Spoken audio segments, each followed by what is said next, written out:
My name is Cynthia. I am 35 years old. I am married. My husband's name is Howard. He is 40 years old. We have been married for 10 years. We have a son. His name is Charlie. He is 7 years old. We used to be very close. We used to be happy. But now something is different. For the last 3 or 4 months, my husband has changed. He comes home from work, eats dinner, watches TV, and then sleeps. On weekends, he goes to meetings, plays golf, or stays in his home office. He says he is busy. He is the boss at work. He works with many people. I used to help him with documents and money, but now I stay home with our child. He does not let anyone help him now. He says he does not trust anyone. Before, we had small traditions. Every night we drank Turkish tea together. We talked, we laughed, we looked at each other with love. Now there's silence. No tea, no talks, only TV, only sleep. Last week, I sent our son to my mother's house. I wanted to be alone with my husband. I thought maybe he just needed rest. Maybe he needed time. But that night, he came home, ate dinner, and went to bed. He didn't speak to me. The next morning, he left early. It was the weekend, but he didn't stay. I sat in the kitchen alone. My tea was cold. My heart was cold too. I felt like a stranger in my own home.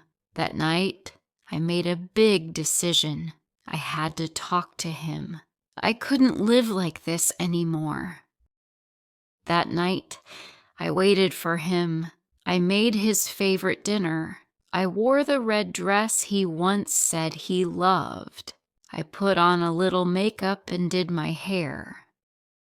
He came home late again. He looked tired. He sat down, ate quietly, and didn't even notice my dress. My heart beat fast. I felt nervous, but I had to speak. I had to know. I looked at him and said softly, "Can we talk?" He looked surprised. "Now?" he asked. "Yes," I said. "Please." We sat on the couch. I tried to stay calm. I didn't want to fight. I didn't want to cry, but my eyes were already full of tears. I said, "You have changed. We don't talk anymore. You don't smile at me. You don't even see me." He looked down. He said nothing. I waited, then asked the hardest question of all. "Do you still love me?" He looked at me. His eyes looked tired. Then he said, "Of course I do. I'm just tired. Work is hard. I have too much stress." I nodded, but I didn't believe him fully. So I asked the question I never wanted to ask. "Is there someone else?" He looked shocked. "No, never," he said quickly. "I'm just busy. I don't have time for anything. My head is full, but I love you, Cynthia. I need you to be patient." I looked at his face. He seemed honest. He touched my hand. "Please wait a little longer. I'll try to change." I wanted to believe him, so I said, "Okay, I will wait." But deep in my heart, I still felt alone. The days passed, then weeks, but nothing changed. He still came home late. He still ate in silence. He still looked tired and distant. I tried to smile. I tried to be patient. I reminded myself, he said he loves me. He said he'll try. I cleaned the house. I played with our son. I even planned a weekend away, just the two of us. But when I asked him, he said, "Not now. I have meetings, maybe next month." That night I sat in the dark. The house was quiet. I whispered to myself, "Why does love feel so lonely?" I looked through old photos, pictures from our wedding, pictures from our honeymoon, photos of smiles, hugs, and laughter. Where did all that go? One evening, I sent our son to my mother's house again. I waited for my husband, hoping we could talk. But when he arrived, he went straight to his office. No hello, no smile, just a door that closed quietly behind him. I stood outside that door. I raised my hand to knock, but I stopped. My hand fell. I turned around and walked away. In the kitchen, I sat alone with a cup of cold tea. I felt like a stranger in my own home. Then a thought came to me. Maybe he doesn't see me anymore. Maybe he forgot who I am.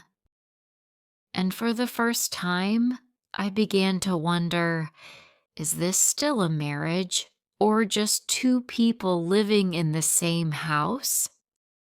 I woke up early. I looked at the empty space next to me in bed. He had already gone to work. No kiss, no goodbye. I stared at the ceiling for a long time. My heart felt tired. Not angry, not loud, just tired. I made breakfast for my son. I smiled and played like everything was fine, but inside I felt invisible. That evening I tried again. I waited by the door. When he came in, I smiled. "Do you want to go for a walk?" I asked softly. He looked at me, tired and cold. "Not now, Cynthia. Maybe later." I nodded, but my heart broke. That night, while he worked in his office, I packed a small bag for me and our son. And then I wrote a letter. "I still love you, Howard. I still hope for us. But I can't be the only one trying. I miss your heart more than your presence." You said to wait. I waited. I waited with love, patience, and tears. Now I need to find myself again.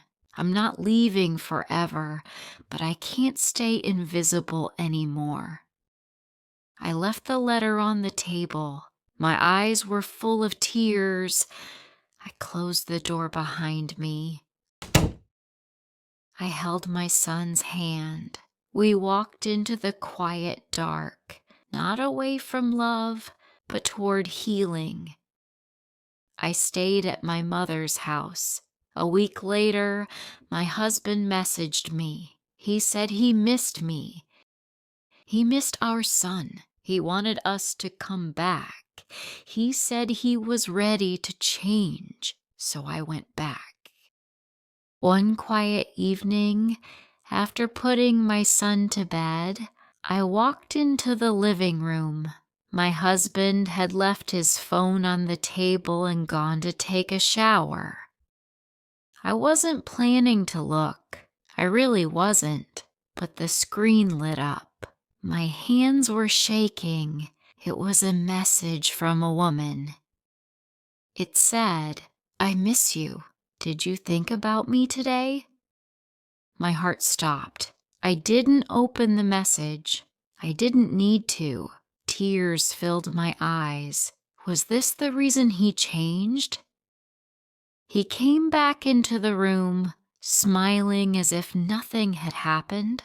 I looked at him. How could someone I loved so much make me feel so small?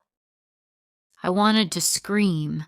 I wanted to cry, But I stayed quiet because I was scared of the answer, scared that if I asked, it would all become real. That night, I lay in bed beside him. He slept peacefully. I cried silently, my heart breaking into 1,000 pieces. I had given him everything, my love, my time, my youth, my life, and now he was giving his attention to someone else. The next morning, I didn't cry. I didn't shout. I just sat at the kitchen table. He walked in, looked at me, and said, "Good morning." I didn't answer. He didn't notice. He left for work. All day my heart felt heavy. I watched my son play. I smiled for him, but inside I was broken. That evening, I made a choice, not because I wanted to destroy my family, but because I needed to save myself. I waited until he came home. I asked him to sit down. My voice was calm. "I saw a message," I said. He looked at me, silent. I continued, "I gave you 10 years of my life. I trusted you. I still want to believe you, but I can't live like this." He didn't try to deny it. He only said, "I'm sorry. I didn't mean to hurt you." And that's when I knew it was real. The distance, the silence, the pain. I stood up. "I need time," I said, "to think, to breathe, to feel like myself again." That night, I packed a small bag and took my son to my mother's house. It hurt more than anything. But sometimes love isn't enough. Sometimes choosing yourself is the bravest thing you can do. I chose peace over pain.